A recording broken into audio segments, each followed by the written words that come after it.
Would you look at that? Last video. You wouldn't be here if you weren't desperate or bored. No matter, we're thankful for your attention. Welcome to tonight's guide to online security, brought to you by D.D.O.S. Picture this. You're playing League of Legends and you spend a good 40 minutes going back and forth between the enemy Yasuo. Both of you have nearly had enough of this and want to end it with yourselves being on top. But unfortunately for you, Big Gaming Gamers 420 has a trick to end it in his favor. You notice yourself lagging. And I'm not talking about the 200 ms you consistently have because of Philippine internet speeds. No, it's something worse. You ultimately end up disconnecting right as you dive the enemy's mid inhibitor. Coincidence? I think not. You may have just fallen to a DDoS attack. A distributed denial of service attack, or a DDoS attack for short, interferes with the normal operations of online services to make them crash and shut them down. Hackers take advantage of the capacitive limits of their servers and flood it with multiple requests of compromised computers, similar to how a traffic jam impedes the normal flow of traffic. There are also different types of DDoS attacks. One of them is the application layer attack. This is where the DDoS attack targets the layer of connection where web pages get generated and delivered due to HTTP requests.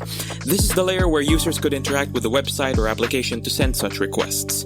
To give you some context, a device receiving data is cheap in terms of resources, but a server generating data is not, since the target server has to load several files and do some database queries to do so. This could lead to an HTTP flood, an example of an application layer attack.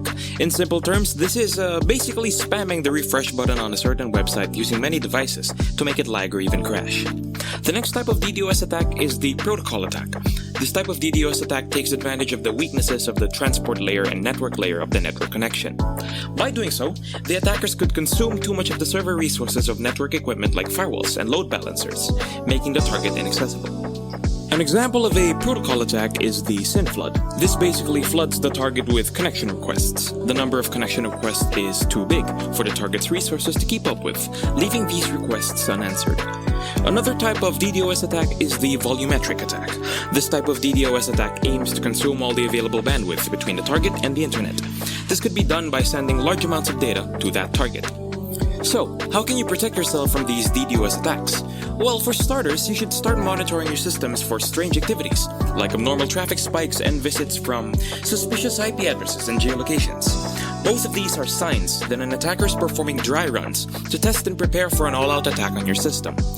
You can also try running a variety of controlled DDoS attack tests to see the weaknesses of your infrastructure and prepare accordingly. After figuring out these weaknesses, you should consider getting online DDoS mitigation services. They help detect further vulnerabilities in the system and can filter out unwanted traffic or divert it to a scrubbing center that acts as a sinkhole for traffic to protect your critical systems. That's it for the video. Thanks for watching. And you better subscribe and hit that like button. Share the video with friends and family. Be sure to click the bell, follow our socials, and check out our other Ayong Tura playlists. This is Deep Dive on Online Security. Thank you for watching.